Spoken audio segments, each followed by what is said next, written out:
E aí, pessoal, hoje nós vamos falar um pouco de um assunto que eu acho que é muito necessário, né? Que é a questão dos, vamos dizer assim, dos excessos que a pauta identitária causa e interpretações tortas que tornam o diálogo muito difícil.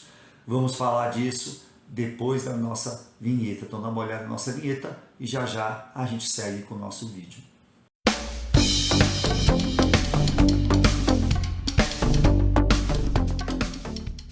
Então, pessoal, o que acontece é o seguinte, eu passei esse mês, eu tive assim um mês assim bastante complicado profissionalmente, que eu tive que participar de cursos muito extensos, com deslocamento, né? Se deslocar dentro da grande São Paulo é muito difícil e de qualquer maneira eu fui fazer um curso bastante interessante, porque eu estou estudando por função da minha profissão, né? Já que eu trabalho na educação, com a questão de programas de prevenção de uso de substâncias dentro das escolas, né? Na verdade, eu sou formador de professores, eu participei desse curso e tive uma jornada muito exaustiva ao longo de maio, agora que vai dar uma atenuada, eu estou muito cansado, estressado, e diante desse curso tem um momento que a gente entrou na pauta racial, né?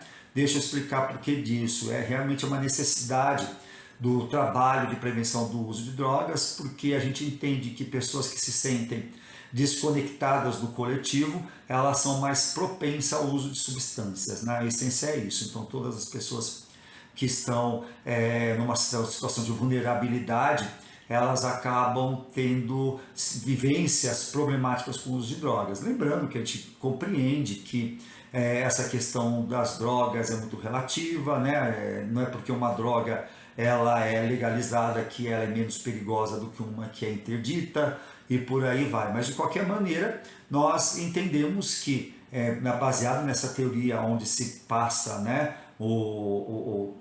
aquilo que eu estudei ao longo dessas semanas, seria esse conceito. Então, uma pessoa que está desconectada com a comunidade, com a sua família, que ela tem pouco sentimento de pertencimento, ela se torna muito vulnerável ao uso de drogas, porque usar drogas é uma forma de sociabilização. Isso é muito fácil de entender se a gente olhar para o álcool, né? Quando as pessoas bebem, elas se socializam com maior facilidade, e isso serve para as outras substâncias também. Eu não vou ficar citando aqui porque corre o risco do meu vídeo ficar interditado em indicações e tudo mais, se bobear até cai aqui da plataforma. Bom, dito isso, num determinado momento do curso, nós entramos na pauta racial, na pauta identitária. Antes de mais nada, eu quero dizer que eu sou super a favor das ações afirmativas no contexto da racial, no contexto da inclusão, na questão de gênero. Eu acho que a gente tem lutar por essa questão da equidade, né? Tornar possível que as pessoas ocupem os espaços, depende de cor, de gênero, de qualquer outro fator, de sexualidade e tudo mais. Então eu sou super favorável.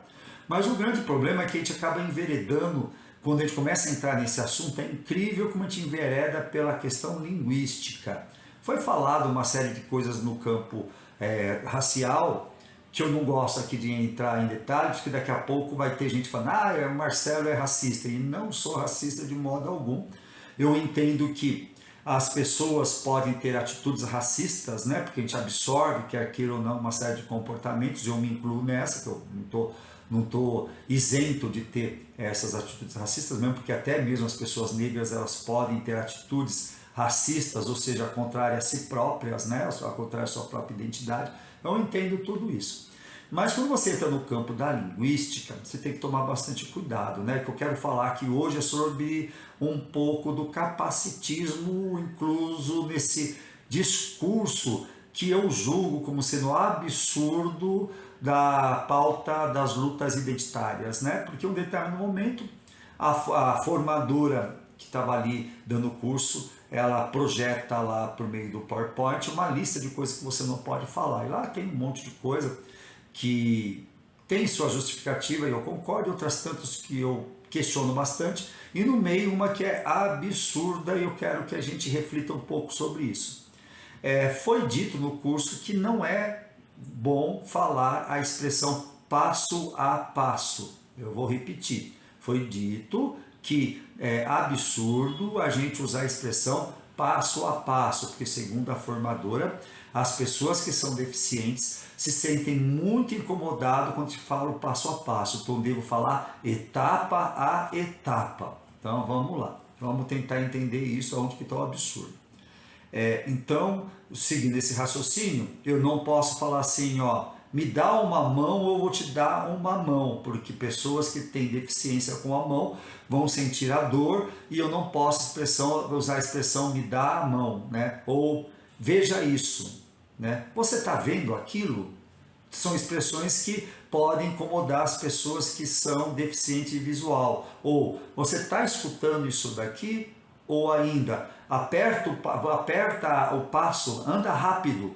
Qualquer palavra aqui, qualquer frase que eu colocar, essa noção de onde eu estou usando partes do meu corpo, supondo que o corpo está funcionando na sua integridade, sem qualquer tipo de deficiência, eu estarei sendo capacitista.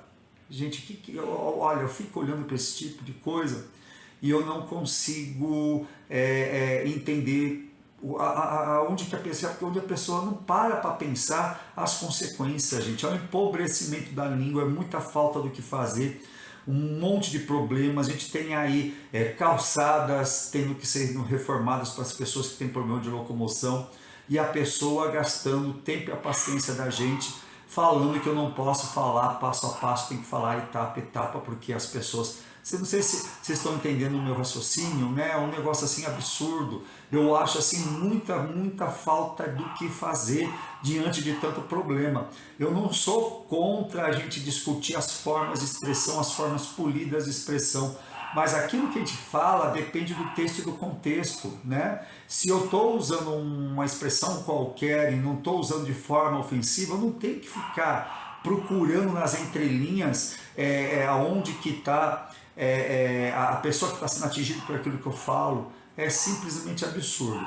E isso tem muito a ver com a seguinte situação, né? Porque no fundo, nós temos aí pessoas que estão acomodadas no raciocínio capitalista, que não conseguem entender o porquê de que como a gente é manipulado, né? E essa mesma formadora, passado alguns minutos depois, ela começou a falar assim, porque muitas coisas boas vieram da África, e concordo, muitas coisas boas vieram da África. Discordo quando se diz que tudo veio da África, porque nem tudo veio da África. A gente sabe que muitas coisas vieram do Oriente, ou mesmo do próprio Ocidente. A China tem uma contribuição gigantesca na cultura, né? No desenvolvimento tecnológico. A gente vai olhar desde a antiguidade, a pólvora veio de lá, a porcelana, a seda, o tingimento dessa seda, né, esses materiais finos que eram produzidos antes de Cristo lá na China. Quer dizer, então nem tudo veio da África, né? Muita coisa veio da África e a África muitas vezes é boicotada ao se falar dela. Eu concordo, mas você falar que tudo veio dela é babaquice, porque não foi tudo que veio da África. Uma boa parte sim, mas não tudo, né? E ela comenta assim que teve lá uma pessoa na África, que eu não guardei o nome, talvez um rei, alguma coisa assim, que era mais rico do que o Elon Musk. E ela falou orgulhosa, né? Que teve um rei lá na África que foi mais rico do que Elon Musk. Aí eu fico pensando assim, se você tem uma mentalidade de esquerda bem consolidada, você deveria ter em mente que as grandes fortunas são motivo de vergonha, não são motivo de orgulho. Elon Musk é uma vergonha para a humanidade. Ele é uma vergonha para a humanidade, porque todo bilionário é uma vergonha diante de tantas pessoas passando fome, de tantas pessoas passando necessidade. O que tem excesso na mão dele está em falta naquilo que é essencial para a subsistência de outros, né? Então, o bilionário é vergonhoso, não interessa a cor do bilionário.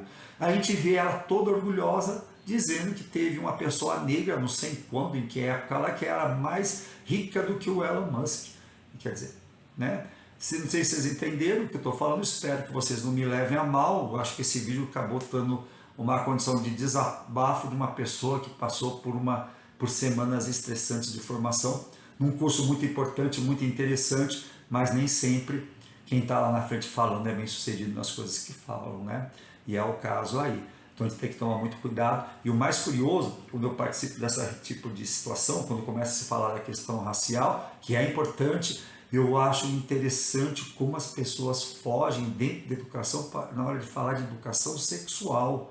As pessoas, se derem menor chance, elas se esquivam. Porque quando você vai para a pauta racial necessária e importante, ela não é moralizada, mas a questão da sexualidade sim. E a gente começa a perceber que aquela pessoa que está defendendo ali a questão racial, ela é homofóbica. Talvez não, ou pelo menos ela tem atitude homofóbica. Eu acho que é melhor falar de atitude que falar categorizar a pessoa como sendo, né? Eu acho que não é bacana. Ela acaba tendo atitudes homofóbicas por covardia, ela foge porque ela morre de medo dos conservadores, ela morre de medo dos evangélicos que estão no poder. Bom, gente, é isso que eu tinha para falar. Espero que vocês tenham gostado do vídeo. Gostou? Deixe o seu like, se inscreva no nosso canal e vamos nessa, né? Até mais!